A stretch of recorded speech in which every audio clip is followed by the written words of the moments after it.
E agora a questão 32 da UEA, macro de 2010, prova de conhecimentos específicos. E a questão tem o seguinte: texto extraído de Cinzas do Norte, romance de Milton Raton, 1952. Antes de nós lermos o trecho, é importante fazermos primeiramente algumas considerações sobre o romance de Milton Raton, o romance Cinzas do Norte. Nós temos nesse romance muitas temáticas importantes, muitas, como é comum encontrarmos nas obras do Milton Raton. A começar pelo título Cinzas do Norte, nós temos um título que ele é bem emblemático, ele é simbólico mesmo. E também é interessante algumas reflexões em torno desse título. Nós temos várias histórias e vários personagens, que não vale a pena citar todos, nós vamos focar nos personagens mais importantes.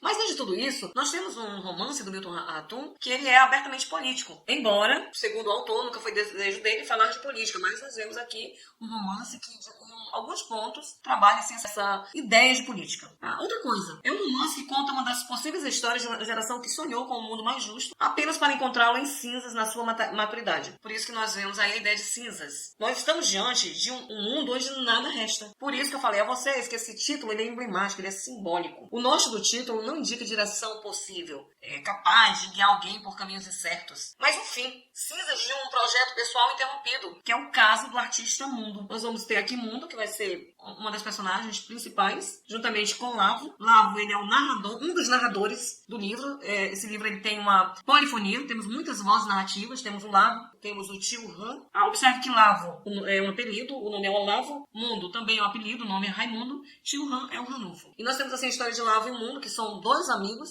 com pontos de vista diferentes. Eu digo que o Mundo ele é mais ousado, ele é mais talentoso, ele é inconformado com o seu mundo, ele é o desbravador. Mas nós vamos ver que no final do romance, o Mundo ele vai terminar morto. Nós temos Lavo, que ele de uma certa forma inveja toda essa ousadia do Mundo, por ser mais acomodado. Ele se tornou advogado, até mesmo porque não teve coragem de decidir sobre outros rumos da vida dele. A Alicia, ela é a mãe do Mundo, ela casou com o Jano, que era um milionário, a gente vê em boa parte do romance uma vida muito boa, financeira, mas ela também teve um caso com o Arana, e o Arana, ele vai ser o pai biológico do Mundo. O Arana era um artista, não um artista como o Mundo, porque o Mundo também vai herdar esse talento do Arana de ser artista, mas o Mundo ele era realmente revolucionário. Como vimos, o título é uma metáfora de muitas coisas, de personagens que acabam em cinzas, da cidade que é destruída e reconstruída várias vezes, como são as cidades latino-americanas, desse norte de um itinerário que é a própria definição clássica do romance. Uma trajetória de vida que termina em cinzas, tragada pelas adversidades, pelos desencontros, pelo destino que também se torna cinzas. Então a gente vai ver também que ao longo da história nós vamos ver várias temáticas, como eu falei no início, vamos ver o golpe militar, embora não seja a temática central do livro, mas relata. Consequentemente, os anos de chumbo, de dificuldade. Também temos o milagre econômico, a vinda da Zona Franca de Manaus, que vai transformar Manaus. Temos, não poderíamos deixar de relatar o Colégio Pedro II, o colégio onde Lavo e Mundo eles vão estudar.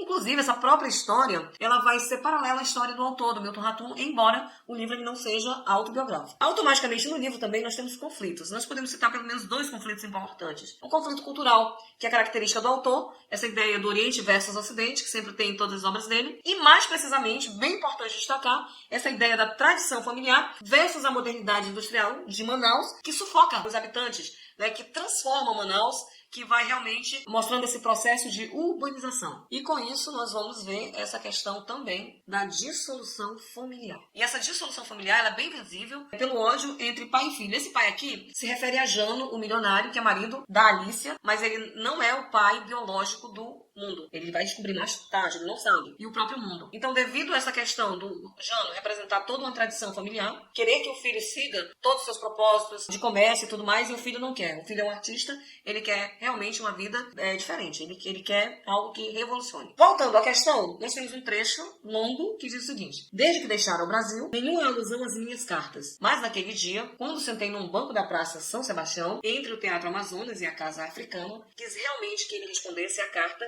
que enviara seu endereço londrino. De frente para as naus de bronze do monumento, onde vem o Mundo desenhar um barco adernado e à deriva, li no jornal a reportagem que tanto exasperava Ranulfo. Ao lado do texto, uma fotografia de Arana com um sujeito que acabara de voltar do exílio. Os mais velhos conheciam a honrosa biografia daquele exilado, um político caçado em 1964 pelo governo militar, não por suas ideias, mas por sua riqueza súbita, exorbitante e inexplicável. Na foto, os braços abertos de um gesto triunfante, meio palmo da folha fora usurpado por uma risada ameaçadora, voraz, no rosto inchado. Arana lhe oferecera uma pintura com a bandeira do Amazonas, um quadro do nosso futuro, com pinceladas de esperança e liberdade. Uma mensagem artística aos jovens da nossa terra, dissera ele. Não fora apenas essa recepção calorosa a um escroque que exasperava meu tio, mas também a menção do nome de mundo. No fim da matéria, Arana afirmara que seu ex-discípulo viria ao Brasil em dezembro e ia expor numa galeria do Rio e em seguida no ateliê da Ilha, em Manaus. Questão dia seguinte. Ambientado nos anos 60, o romance de Raton não se limita apenas a contar a história da família de mundo,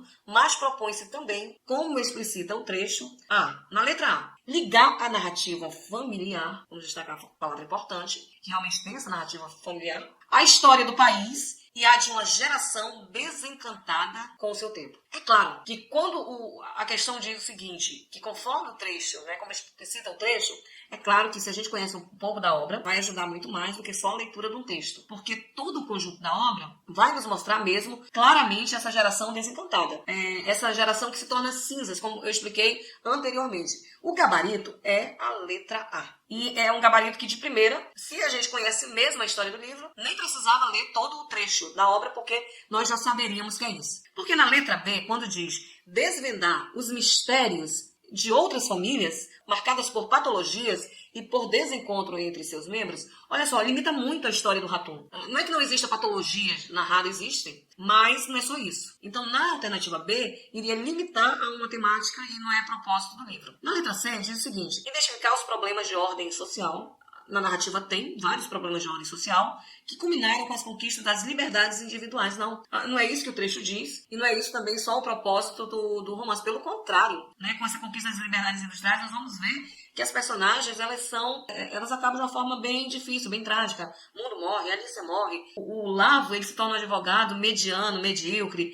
Então, assim, não há essa conquista de liberdade individual. Na alternativa B, apontar as consequências desencadeadas pelos regimes opressores. Tinha, sim, na obra, representado na família, o próprio Jano representa um regime opressor. A própria, quando diz no âmbito familiar e social, nos dois, a própria ditadura militar é um regime opressor, mas também, como eu falei a início, não é foco do romance mostrar a ditadura militar. A temática, ela existe, mas não é foco. E também não é isso que nós vemos no trecho que foi lido agora há pouco. Na letra E, mostrar a deterioração das relações sociais quando as pessoas são movidas pela cobiça desenfreada. Também não é isso. Existe deterioração das relações sociais, sim, mas não existe a questão movida pelas cobiças desenfreadas, não vai ser a temática do livro.